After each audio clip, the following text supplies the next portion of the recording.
Hello. I'm Stardust and welcome to day 14 of AOC 2024. As far as I see, we are halfway there, so no time to waste. Let's go. If you know what this, check out my first video or the link in the comments or description so you can learn everything. Whoa, another red team challenge. They are really spoiling us here. Certificate mismanagement. Alright, let's read the story. "It's the mayor," said the glitch. He said it while sighing. "People of Wareville, they're browsing. He's spying." "That sounds like him," Max Caden said. "Back to work then," while scratching her head. It's a quiet morning in the town of Wareville. A wholesome town where cheer and tech come together. Max Caden is charged to protect the gift scheduler, the service elves use to schedule all the presents to be delivered in Wareville. She assigned Glitch to the case to make sure the site is secure for G-Day, Gift Day. In the meantime, Mayor Malware works tirelessly, hoping to not only ruin Christmas by redirecting presents to the wrong addresses, but also to ensure that Glitch is blamed for the attack. I think they should just put her sock mask as before, but never mind. We can forgive them, they're gonna give us some cool content today. After all, Glitch's warnings about the same vulnerabilities Mayor Malware is exploiting make the hacker an easy scapegoat.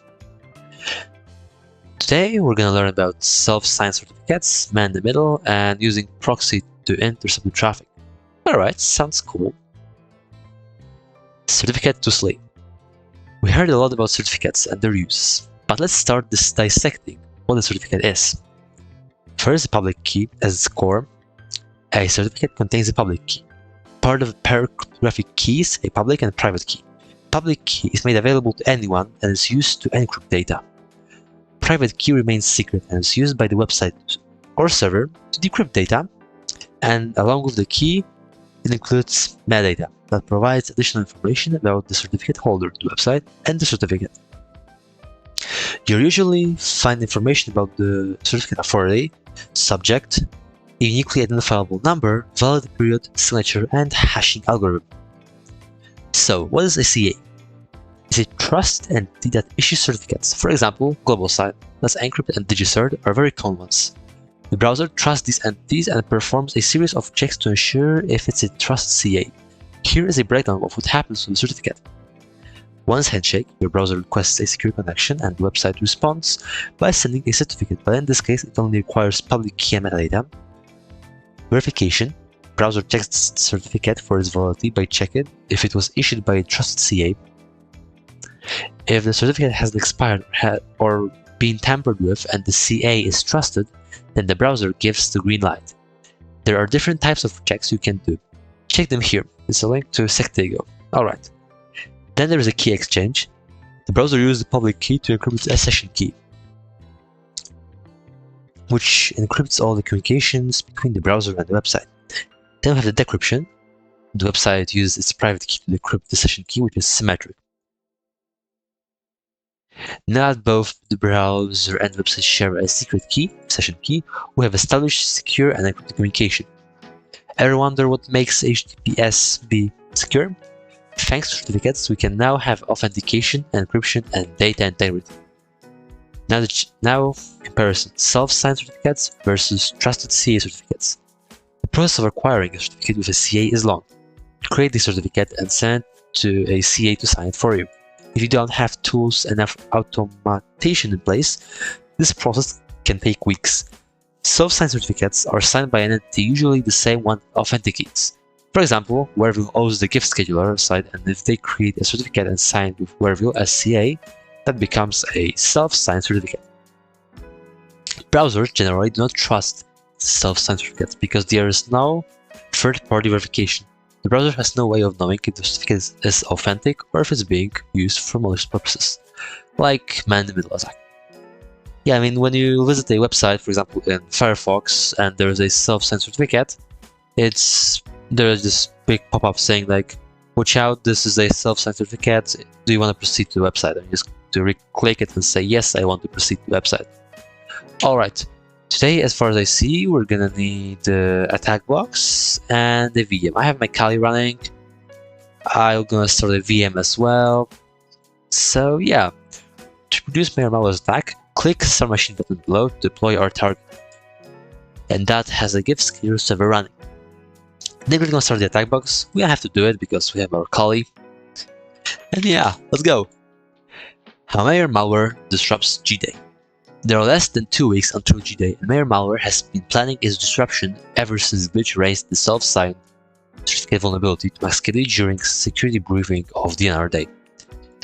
His plan is near perfect. He will hack into the gift scheduler and mess with the delivery schedule. No one will receive their gift destined for them. G-Day will be ruined. Haha, yeah. I can't make you laugh. Preparation. First thing first. The glitch spoke about self-signed certificate, but Mayor Malware can't believe that townspeople, usually so security savvy, smiling to him, would easily disregard such critical vulnerability. Is a trap set up by Glitch and Masquerade to catch him red-handed? He definitely needs to check himself. Before that, though he wants to make sure that his tracks are recovered to prevent any DNS logs from altering his enemies, he will resolve the gift scheduler's FQDN locally on his machine. To achieve this, let's add the following lines to etc. host and attack box. But I'm gonna add them back to my machine. By the way, for this command to work, you need to be logged in as a root. You can't just put their sudo, because then it's gonna return you permission denied. But there's actually a way to do it. So let me show you. First, let's create our favorite configuration and start a VPN. That's not this one. cd documents / TryHackMe cd documents / TryHackMe/AOC. And yeah, maybe I can just now do echo, and that's the command you should use if you don't want to log into root your account. If you can stop here for a while, you can copy it or just retype it. And right now I'm gonna do this. So I'm gonna grab this IP address, export IP for this IP. I'm gonna copy host name as well. I'm gonna export host as this, and then I'm gonna go back to echo IP, and instead of Vortex, I'm gonna place their host. Password, I guess I mistyped it. And yeah, we're good. To verify the line block was added to the file, we can execute the following. Alright.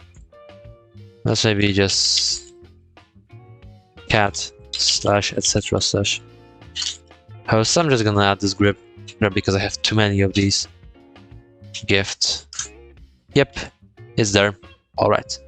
Now Mayor Malware can navigate to the gift scheduler website without leaving trace malware reveals DNS logs. Let's open the browser and navigate to, yeah, because then it's gonna resolve themselves. Alright. Exactly, that's what I'm talking about. If we place here, we get as well. Potential security risk ahead, self-signed certificate. Let's click advanced and accept the risk and continue.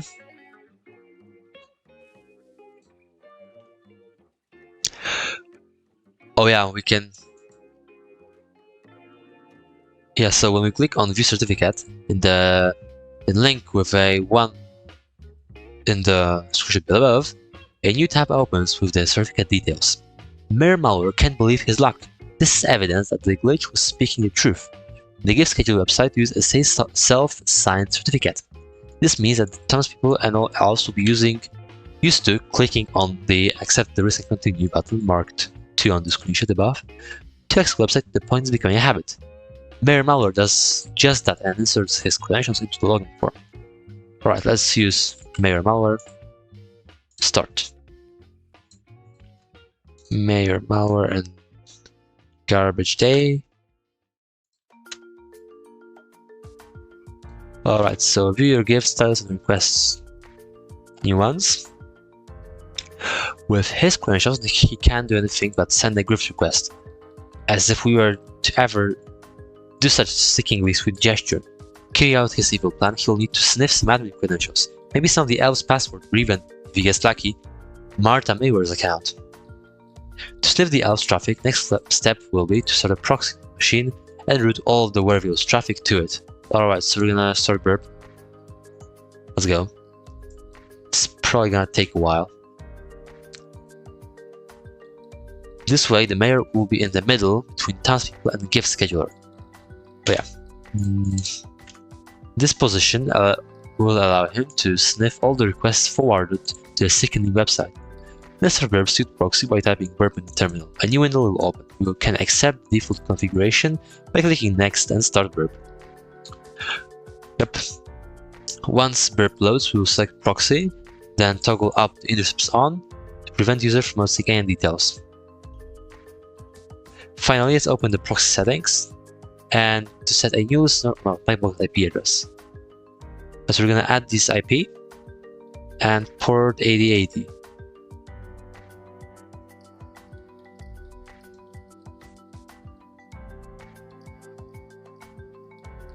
Alright, we can click on the add button and highlight the description above. Burp will prompt us for a new listener's configuration. Alright, so we're gonna go to here, then we're gonna go to settings, proxy, and add. Here we're gonna do our IP address. Is it mine? Yeah, that's actually my IP address, port 8080. Okay, I got this. Then click on add in the description above. Alright, we've done this. We must set listening to port 8080 and specific address. L set and done. You can check that again. Oh yeah, I had this open. No, I didn't have it. Just the proxy. Alright, everything is perfect. The previous setting window will get displayed and we can see that the new listener has been added under the proxy listeners list. Mere malware rubs his hand together lazily. As well, we can read in the yellow box in the screen above. Burp suite already comes with a self-signed certificate. The users will be prompted to accept and continue. As mere malware knows, they will do it out of habit, without even thinking of verifying the certificate origin first. The G-Day destruction operation will go without a hitch. Now that our machine is ready, we must reroute all the werewolf's traffic to our machine. Mere malware has a wonderful idea to achieve this. He will set his own machine as a gateway for all other werewolf machines. Let's add another line to the attack box. Extra hosts file should reflect the IP of your attack box, which can be found at the top of the page. Alright, so it will be this one. And we're gonna do the same trick as before, but right now, yeah. Instead of IP, we're gonna go with 10.9.0.41, werewolf GW. This will divert all the werewolf's traffic usually routed through the legitimate werewolf gateway to Mayor Malware's machine, effectively putting him in the middle of the request. Note, in practice, the adversary can launch a similar attack if they can control users' gateway and their attacks.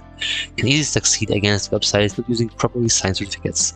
This attack requires more than just adding an entry to the extra host file. However, this task aims to emulate parts of the attack. Alright, so it's not like fully real one. As last step, we must start a custom script to simulate the user's requests to give schedule. Note, give the script running so new users with requests will be constantly captured in the burp suite. Alright, so then we need to run this script. Alright, so I still have to start the attack box. Amazing. Could have read about this before. Yeah, so let's start the attack box. I'm gonna start for a while. I'm gonna, in the meantime, read all the stuff down there. Alright, let's catch up. At last, everything's in place. Mayor Malware's evil plan and finally commence. We will turn to the burp suite window and click on HTTP history tab. There is a triumphant gleam in Mayor Malware's eyes while he stares intently at the web requests pouring onto his screen. He can finally see them. Post requests containing clear text credentials for the gift schedule website. Now he only needs to wait and find a password for the privilege account. The name of certificate authority that signed the gift scheduler's certificate. Alright, let's go back and More information. It's verified by THM. So it's like TryHackMe. Yeah. Amazing. Look inside the. Guess we need to wait for a while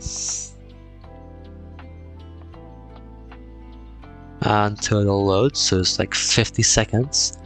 In the meantime, you can check out my other videos, such as yesterday's one, which was about. What it was about. That's good. It was about WebSockets. Very cool one. Also, I really enjoyed shellcodes and Wi-Fi DACs, so check that in the meantime as well. And what else? Maybe some write-ups. Also good. And yeah, overall, I hope it will load soon. And yeah, we have only 15 seconds left. I never actually took anything from the certificates. I just know what CA is. So that's a new learning experience for me. That's a cool way of explaining why this AOC is not just for beginners. I've spent countless hours hacking by now, and I still didn't know plenty of things here. So, even if you're a more experienced player, give it a try, or straight up go for side quests. Sadly, I don't really have time for them. Yeah, and yeah, that's really about it. Let's copy all the stuff. And terminal, yeah, we're running as root. I forgot. It uses this. Copy, paste.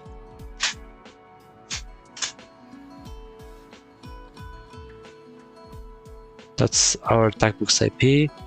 We're also going to need this previous one. This one to be more specific.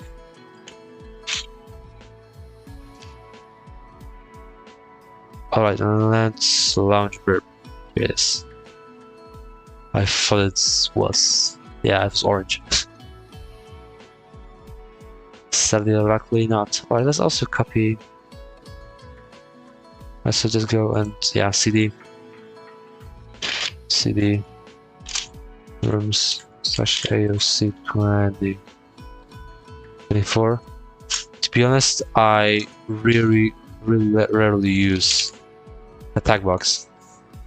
Yeah, you get used to it. What's that side quest? I wanna see it. You get a nudge. CD side quest 1. Oh yeah, it's the zip. Alright, it's the zip file for side quest 1 with a pcap. Fairly cool one. You can check that out. It's day 14. Yes. This first side was really cool. So yeah, check it out if you can find the answer, because it's pretty simple. Just requires some googling or some knowledge. I can't give any hints. As this infamous sticker on YouTube Discord says, of Angry Elf, saying no hints. And yeah, I should have started the tag box at the beginning. Yeah, keeping the idea. Right, so what we're gonna get, by the way, we get username and password from all them. Alright, so we first go to proxy, we stop proxy settings, we add a new proxy, our IP, oh yeah, import 8080. Okay, that's cool. Try again. Oh, it's not 127.127.120, oh, but it's specific address 8080. Yeah, so it's on this address. This one needs to be deleted probably. So maybe can, yes, I can remove. We'll remove you, it's amazing. So let's intercept this on. Cool, we can now run route L traffic.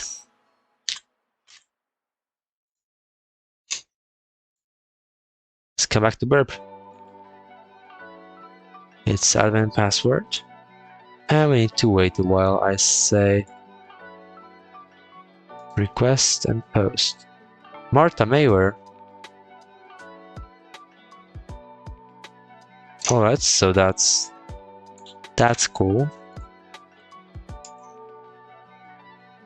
Holy jolly sockmas. I'm gonna do this here because it works faster.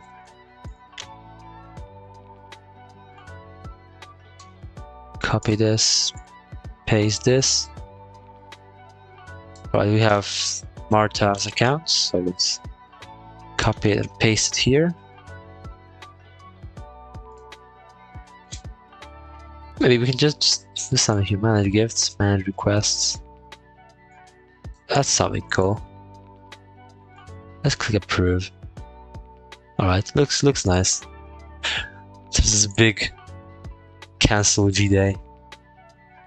Snowball is his password. Let's place it here as well, and let's copy Snowball Elf. Copy and paste. Let's log in. Yeah, so we can just now copy it as well. Copy the flag, paste it here. And yeah, maybe we can find some more credentials here. There is admin, there is green elf, there is sugar plum elf, there's admin, there is firmware. By the way, I'm gonna log in as firmware. This account sounds like really cool to me. This is UEFI. And it's alright, so that's pretty much it. And by the way, so that's really about it for this video. Thank you so much for watching. I hope you enjoyed it. As I told you before, if you like what I'm doing here, leave a like, subscribe, and see you tomorrow with another interesting challenge ahead of us. Cheers!